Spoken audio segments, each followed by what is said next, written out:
Good morning. Happy Friday. I tried to do this streaming on YouTube, but I'm still having problems with the audio. So hopefully, prior to Monday, which we have a live event scheduled, we will get the audio handled. But anyway, hopefully, some of you will come around and maybe watch this video and gain something from it. I want to talk a little bit about some of the big things that the administration happened to get done yesterday. The first of which is Trump Care actually passed the House narrowly, but it passed the House. It's still got a long ways to go. It's got to go before Congress, and there's probably going to be ample changes that are going to take place before it actually goes into law, but it likely will. It's just going to take some time. What that will mean to employees and citizens across the country, not yet sure. But the industry is overwhelmingly conservative, and I know they haven't been a huge fan of Obamacare. And I just want to plant this seed before you make any knee-jerk reactions to your decisions on Trump Care, is that I have 250 employees that now are offered health care due solely to Obamacare. Now, it's not a great system by any means and a tremendous cost to the company, but will Trump Care still offer the employees the same benefits that Obamacare did? That's yet to be seen, but we will find out soon enough. On a second note, the Financial Services Committee passed yesterday the Financial Choice Act. Now, for those of you that have been asleep, the Financial Choice Act was designed to repeal Dodd-Frank. It's being coined as the bill that will prevent Wall Street bailouts. Wall Street's a big supporter of this bill.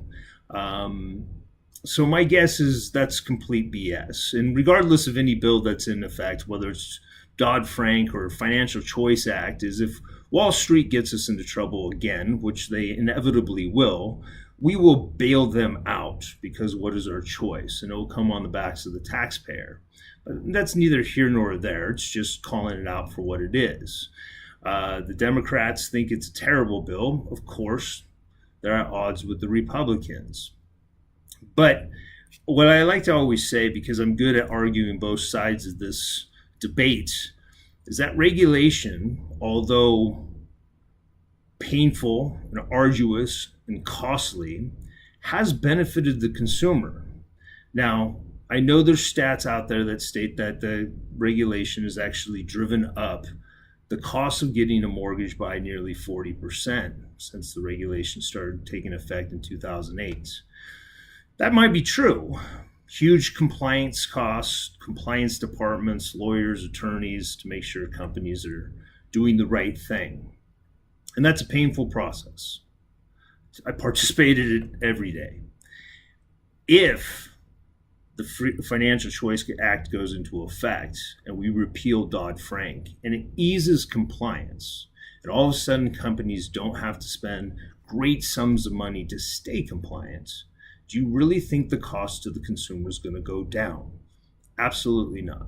What's going to happen is that the companies are still going to pay loan officers a fraction of what they were being paid prior to 2008 and state that they're paying them less because the cost of compliance has gone up so much.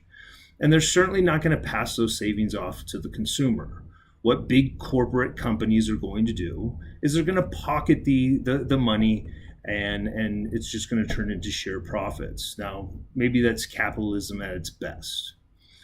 The other thing that I can say about this topic is since inception of this company, we've paid loan officers nearly 250 basis points on every transaction, in some cases more.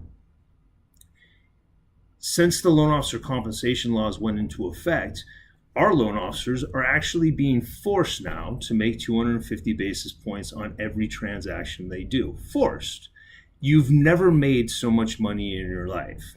I know that you like to think back to the good old days where you could charge 4 or 5 points. That wasn't necessarily good for the consumer either and could be argued as potentially gouging, but you certainly didn't do it on every single transaction. Now you're forced to make 250 basis points on every transaction.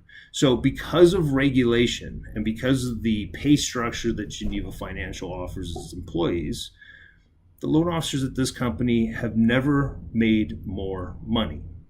So has regulation been so bad to the loan officer? Well, it depends, I guess, on who you work for. But at Geneva Financial, regulation's probably been the biggest benefit that we've all had.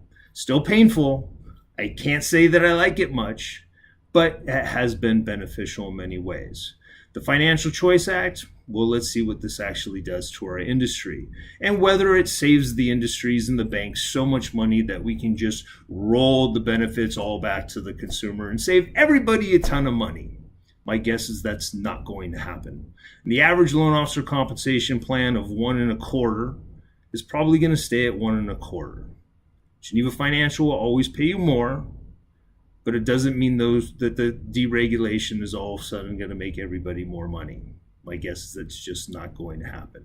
Trickle down is not working this business.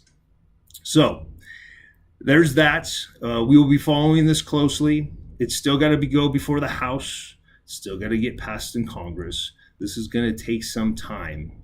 But deregulation is likely ahead of us.